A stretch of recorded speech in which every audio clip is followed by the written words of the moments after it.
அனைவருக்கும் வணக்கம். இன்றைய யோக பகுதியில் நம்ம பார்க்கக்கூடியது ஒரு ஸ்ட்ரெச்சு, அதாவது அனுமன் ஆசனாவோட ஒரு வேறுபாடு. இது எப்படி வரும் அப்படின்னு பார்த்தீங்கன்னா, நம்ம பேசிக்காக பண்ணக்கூடிய சூரிய நமஸ்காரம்ல வர 4வது ஸ்டெப் வரும், அஸ்வ சஞ்சல ஆசனான்னு சொல்லிட்டு. அந்த ஆசனாலேயே போயிட்டு அதுலேருந்து ஒரு சில வேறுபாடு நம்ம அப்படியே செய்ய போகிறோம். அது எப்படி பண்ணுறதுன்னு பார்க்கலாம்.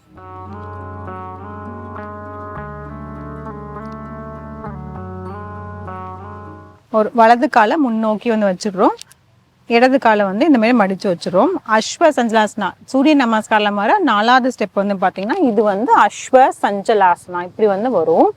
இதில் நம்ம இப்போ வேறுபாடு பார்க்க போகிறோம். இதிலே நம்ம என்ன பண்ணுறோன்னா, காலை நல்லா இப்படி வச்சுட்டு இதில் ஒரு கையை இடது கையை கொண்டு இந்த தொடைக்கு பின்னாடி, இடது தொடைக்கு பின்னாடி வச்சுட்டு வலது கையை மேல் நோக்கி தூக்கி பின்னோக்கி அப்படியே பெண்ட் பண்ண போகிறோம். அதில் நல்லா இதில் என்ன பண்ணணும்னா, இந்த இடுப்பு பகுதியை நல்லா இப்படி முன்னோக்கி இப்படி கொண்டு வரணும். கொண்டு வந்துட்டு அதுக்கப்புறம் கையை பின்னோக்கி இப்படி போகணும். இப்போ எப்படி பண்ணுறதுன்னு பார்க்கலாம். கையை இடது கையை இங்கே வச்சிடும். இப்போது இடுப்பு பகுதியை முன்னோக்கி நல்லா இப்படி கொண்டு வந்துட்டு மார்பு பகுதியை விரிச்சிட்டு பின்னோக்கி பெண்ட் பண்ணும். சில வினாடிகள்.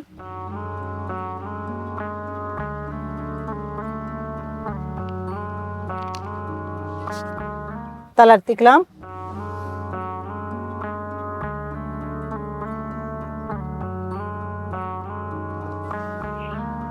அந்த ஸ்ட்ரெச்சு செஞ்ச உடனே ஒரு பின்னோக்கி வளைஞ்சோம் இல்லையா, அதனால உடனே முன்னோக்கி பண்ணுறதை பண்ணிடணும். ஃபார்வர்ட் பெண்ட், அது எனி ஃபார்வர்ட் பெண்ட் பண்ணலாம். நான் பண்ணது இப்போ பாலாசனா பண்ணேன், இல்லை சஷ்டாங்காசனான்னு சொல்லலாம், சைல்ட் போஸ்ன்னு சொல்லக்கூடியது. அந்த முன்னோக்கி கண்டிப்பாக பண்ணிடணும்.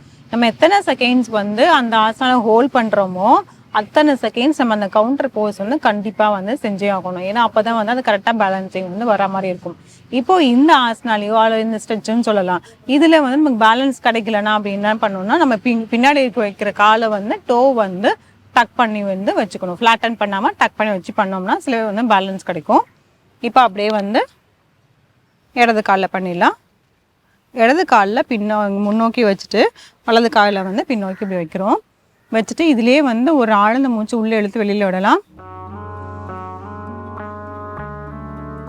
இப்போ வலது கையை கொண்டு நம்மள இந்த தொடைக்கு பின்னாடி வைக்கிறோம். இப்போ இதுதான் டோ டக், இது டோ ஃப்ளாட்டன். இப்படி வைக்கும் போது நமக்கு பேலன்ஸ் கிடைக்கலன்னா தாராளமாக இப்படி வச்சுக்கலாம். இதுலேயே கையை பின்னோக்கி வச்சுட்டு நம்ம இடுப்பு பகுதியை முன்னோக்கி நல்லா இப்படி கொண்டு வரணும். மார்பு பகுதியை விரிச்சிட்டு இடது கையை மேல் நோக்கி கொண்டு வரணும். சில வினாடிகள்.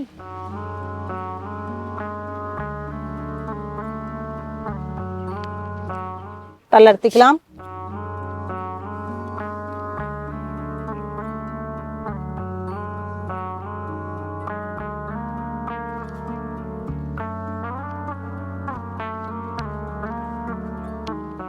இந்த மாதிரி அனுமன் ஆசனால இந்த வேறுபாடு பண்ணும்போது பார்த்தீங்கன்னா, இதில் பின்னோக்கி இருக்கிற கால் நல்லாவே பெண்ட் பண்ணும்போது இந்த மேலே தைஸ், அப்பர் தைஸில் இருக்கக்கூடியது நல்லாவே அந்த மசில்ஸ் நமக்கு ஸ்ட்ரெச் ஆகிடும். அதே மார்பு பகுதி நல்லாவே விரிவடைஞ்சிடும். கையை மேல் நோக்கி தூக்கிட்டு போகும்போது இந்த கழுத்து பகுதியுமே நல்லாவே ஸ்ட்ரெச் ஆகும். தைராய்டு இருந்தாலும் சரி, அதுக்கு ஸ்டார்டிங் ஸ்டேஜ் இருந்தாலும் சரி, அதுக்குமே ரொம்பவே நல்லது. தலை பின்னோக்கி போகிறதுனால நல்லாவே பிளட் சர்க்குலேஷன் உடம்பு முழுக்க நல்லாவே போகும். இது ஓவராலாக பார்த்தீங்கன்னா, ஒரு ஸ்ட்ரெச்சோ இல்லை ஒரு ஆசனாவோ எப்படினாலும் நம்ம இதை வச்சுக்கலாம். அது ஓவராலாக பார்த்தீங்கன்னா எல்லாமே ஃபுல் பாடி ஒர்க் அவுட் நமக்கு வந்துடும். ஹேண்டுக்கு வந்துடும், லெக்குக்கு வந்துடும், ஸ்பைனுக்கு வந்துடும், செஸ்ட்டுக்கு வந்துடும், த்ரோட்டுக்கு, எல்லாத்துக்குமே சேர்த்து வர மாதிரி வந்துடும். இதுலேயே நம்ம எந்த அளவுக்கு பேக் பெண்டை போக முடியுதோ அந்த அளவுக்கு போனால் போதும். இப்போ நான் ஓரளவுக்கு வந்திருப்பேன், இந்த அளவுக்கு வர முடியலனாலும் ஓரளவுக்கு உங்களுக்கு எப்படி வருதோ அந்த மாதிரி நம்ம பண்ணலாம். பண்ண ப்ராக்டிஸ் பண்ண மட்டும்தான் ஓரளவுக்கு நல்லாவே பெண்ட் பண்ணும். பெண்ட் பண்ணும்போது பார்த்தீங்கன்னா நம்மளோட ஸ்பைனுக்கு முழுமையாக நல்லாவே ஃப்ளெக்சிபிலிட்டி கிடச்சிரும். ஸோ இந்த ஆசனம் செஞ்சு பாருங்கள். மீண்டும் அடுத்த பகுதியில் சந்திக்கலாம்.